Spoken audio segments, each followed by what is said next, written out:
The chains moved again. Third morning. Moved back toward the hollow. And there was something wet on the links. Not dew, not rain. Something that smelled like the inside of a Bible nobody'd opened in 40 years. They tell the story different depending on which side of Grapevine Ridge you were raised on. North side folks say Arthur Penhaligon was a good man, thorough, the kind of surveyor who drove his stakes deep and slept well after. South side folks don't say much of anything about Arthur anymore. They just get real quiet when his name comes up. And they look off toward the tree line. And they find something else to talk about real fast. This is what happened. Or near enough to what happened that it makes no difference. Arthur Penhaligon drove his truck up the switchback road to Grapevine Ridge on a Tuesday morning in October. Cold enough to see your breath, warm enough in the sunlight that you could forget for a moment that winter was crouching just past the ridgeline, patient as something old and hungry. He had his transit level, his measuring rods, his Gunter's chains, old ones, his father's, iron links worn smooth and silver from a lifetime of being dragged across limestone shelves and through creek mud. He had a thermos of black coffee. He had the deed description. He had his ledger. He did not have, as it would turn out, nearly enough of the right kind of understanding.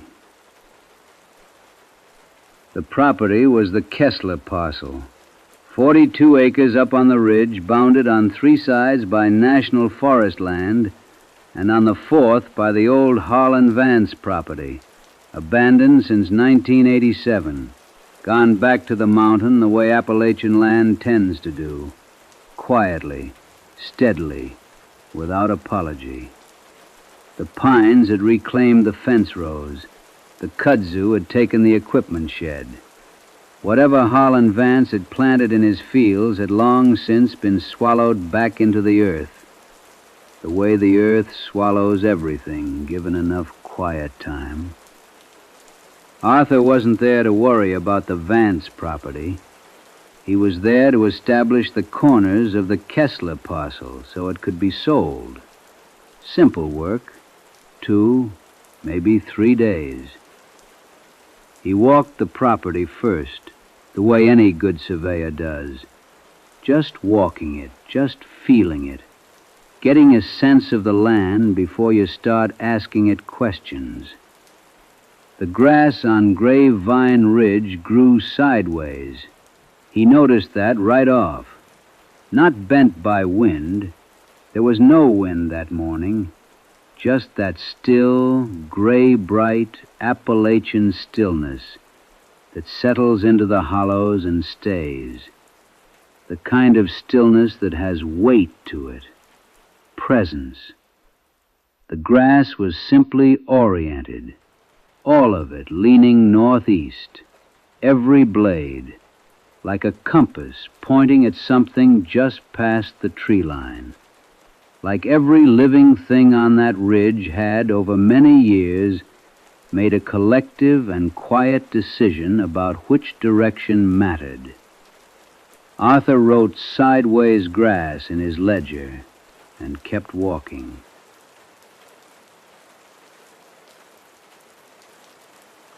The ridge smelled like wet burlap and old pine, like limestone after rain, like the particular mineral damp of a place where water has been moving through rock for so long the rock has started to forget it was ever solid. That deep, ancient, cold smell that comes up from the ground in October, when the surface temperature drops and the earth begins breathing out what it spent all summer keeping down.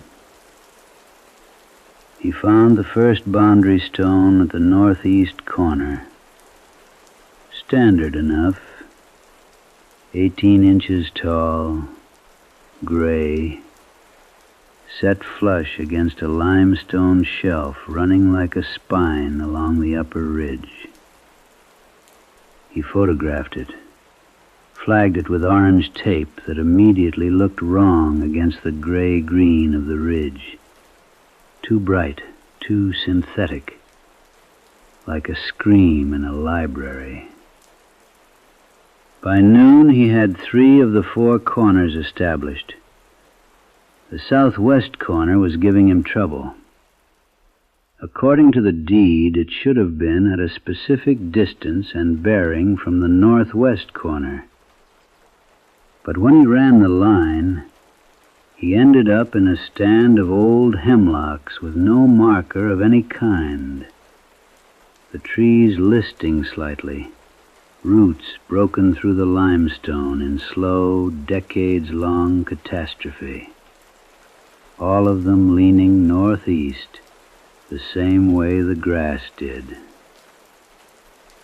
He ate his lunch on the limestone shelf and felt the particular unease a surveyor feels when the land doesn't match what's written down. A puzzle itch, nothing more. He'd been in harder spots than this. He found the southwest cornerstone 40 feet from where it should have been. Not close, not off by an amount explainable by old equipment or transcription error. 40 feet. A full surveyor's chain and then some. And yet the stone was clearly original. The same gray limestone as the others. The same chisel marks from whoever had set the corners the first time, maybe 80 years ago. The same weathering, the same slow green creep of lichen up one side. He checked his instruments. He reran the measurements. He recalculated. The stone was 40 feet from where it should have been. He drove a stake where it should have been, marked a discrepancy, and packed up for the night. The second morning. Arthur slept in his truck. He woke before light, made coffee on a propane burner, and stood at the cattle gate looking up at the ridge in the blue-black pre-dawn.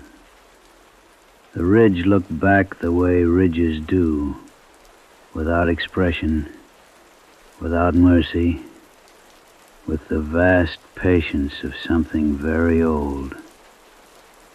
He walked up to his stake. The stake was gone, not pulled out, not knocked over, gone. The ground showed no hole, no disturbance, no evidence that anything had ever been pushed into it. Just solid ground, sideways grass, leaning northeast. He walked to the southwest cornerstone and measured from it again. It was now 43 feet from where it should have been. He checked the other corners. Northeast, fine. Northwest, fine. Southeast corner. The stone was 12 feet closer to the center of the property than he'd flagged it the day before. There is a thing that happens in the mind of a rational person when they encounter something that should not be possible. A renegotiation. The brain presents alternatives. You measured wrong. You misremember. The light is different in the morning. The brain is generous with alternatives because somewhere very deep it understands that the thing it doesn't want to consider is sitting right there, patient as a cornerstone, waiting to be looked at directly. Arthur renegotiated for about 45 minutes. Then he walked to the northeast corner and crouched down and looked at it closely, the way he had not looked at it yesterday, because yesterday he'd had no reason to look closely at anything. He'd been doing a survey. He'd been doing his job. The stone was not limestone. It had the color of limestone, the gray, the slight layering, but up close in the flat October light, it had a texture that limestone doesn't have, a porousness that was less mineral and more cellular. The chisel marks he'd photographed looked less like tool marks and more like the marks left by something pressed or folded or grown into a shape over a very long period of time. He took his pocket knife and scraped gently at the surface. The material was soft, softer than any limestone he'd ever worked. It flaked in thin layers, not the crystalline layers of stone, but something fibrous, something organic. The color beneath the gray surface was not the white of limestone, but something darker with a warmth to it he did not want to name. He scraped a little more, and then he stopped. He was nearly certain the stone was made of compressed human hair.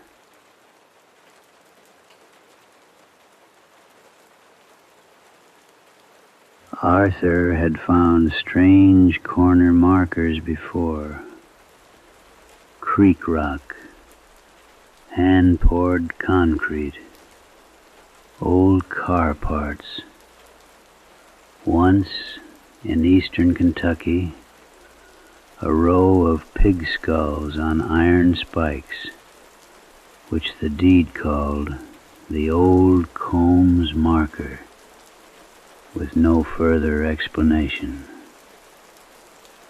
He was not an easily shaken man. He opened his ledger and went back to the deed description, reading it now with a care he had not given it before. Standard meets and bounds language, he'd thought. A kind of language you skim after 31 years. But there, in a passage he'd moved past without reading fully, were words that stopped him cold in the October morning. Bounded also by the established markers of survey as set by the Sin-Surveyor, which markers shall remain fast and true according to the nature of the debt carried by each corner, said debt to be reassessed at each generation, the boundaries to draw inward, or to hold as the debts are carried or resolved, the markers being of the substance of the debt itself, and the land to reflect the moral survey of the family contained therein. The Sin-Surveyor. In the old Appalachian folk tradition, a Sin-Surveyor was not a person. It was a practice, a reckoning. When a family had done something the community agreed was wrong, not criminal necessarily, but morally weighted, the kind of wrong that sits in the bones of a family and passes down through blood, a specific kind of elder would be engaged, someone who dealt in what they called Moral geography. The land the family owned would be surveyed, not by instruments, but by debt. The boundaries would stay open and wide while the debt was manageable and close, slowly, steadily, measurably close, as the debt accumulated across the years. The markers would be made from the debt itself, from what the family had tried to bury, from the weight of the unresolved, pressed and hardened and set at the four corners of a property like a sentence that could not be appealed. He thought about the estate attorney's phrase, recently reduced to one member. He thought about what 42 acres of Appalachian ridge could hold in terms of regret, in terms of the things a family buries when it has no other place to put them, in terms of weight that accumulates across generations when you never pay what you owe, when you just keep pressing it further down and trusting the earth to hold it. He looked at his measurements. The stones were moving inward, not fast, not violently, slowly, the way the earth moves when it has decided something and has all the time in the world to see it through.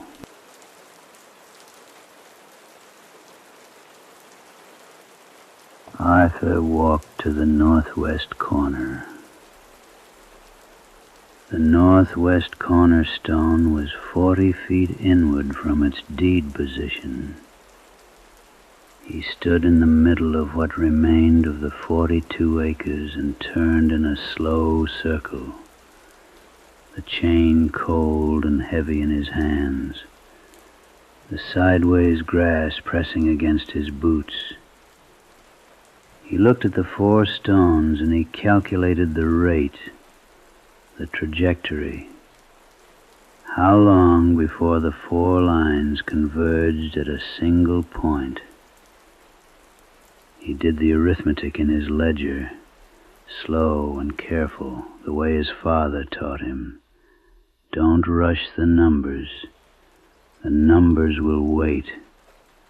The numbers are the only honest thing out here. At the current rate, the 4 property lines would converge in approximately 6 days. At convergence, the property would have 0 area. Geometrically speaking, it would cease to exist as land, and anything surveyed inside the boundary when the lines closed. He thought about what the deed called the substance of the markers. He thought about the compressed fibers under his pocket knife. He thought about what a family across generations might bury in a ridge, and what the land had been doing with all of it, all this time, quietly, patiently, pressing it into stone and setting it at the corners, keeping the moral account the way no courthouse ever would. He thought about his truck. He walked quickly down the ridge, which is somehow more frightening than the quickening. His truck was at the gate. The gate was outside the current boundary. He hadn't staked the boundary at the road, just eyeballed it from the deed. The deed position was fine. He'd checked that corner yesterday morning. He hadn't checked it this morning.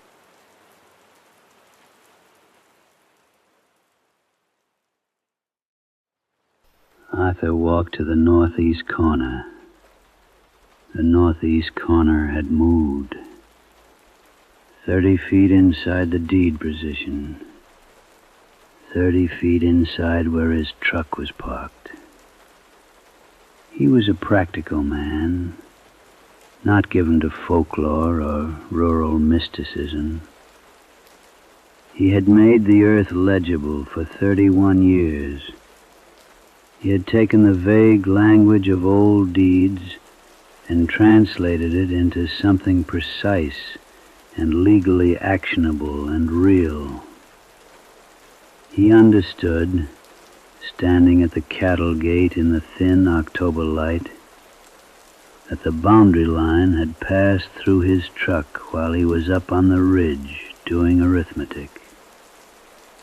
His truck was now inside the survey, like stepping stones across deep water. He thought about what happened to things inside the survey when the lines closed. He thought about the stone under his knife. He thought about the filing cabinet of Kessler family history that existed somewhere in courthouse records, in church ledgers, in the memory of old people on the south side of the ridge who went quiet when the name came up and looked off toward the tree line. He thought about what the Sin-Surveyor, whatever intelligence moved through 42 acres of Appalachian limestone and sideways grass and hemlock roots, was deciding about a 3/4-ton Ford pickup truck. Whether it had weight, whether it counted, whether the moral geometry of the place had a column for the tools of the men who came to sell what should not be sold. He stood at the gate. The truck was 40 feet up the driveway. The driveway was inside the survey.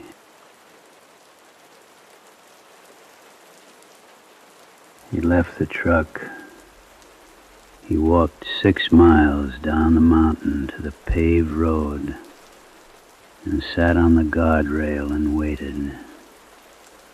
While he waited, he looked at his ledger and thought about the one member the Kessler family had been reduced to, and thought about what it meant that the estate needed settling, and thought about who had sent him up there and why, and whether the attorney in Lexington had known exactly what kind of survey he was asking for. A power company truck stopped. The driver asked no questions. He drove Arthur to a diner in Flat Rock, where Arthur ordered coffee and eggs and sat at the counter and did not speak for a long time. And when he finally did speak, it was only to ask for more coffee. And the woman who poured it looked at his face and did not make conversation. He left his ledger on the counter when he left. He never filed the survey. The estate attorney called 3 times. Arthur retired 6 weeks later, which surprised people who knew him, because he'd always said he'd survey until he couldn't walk the hills anymore, and he could still walk them fine. He just wouldn't go back to certain ones.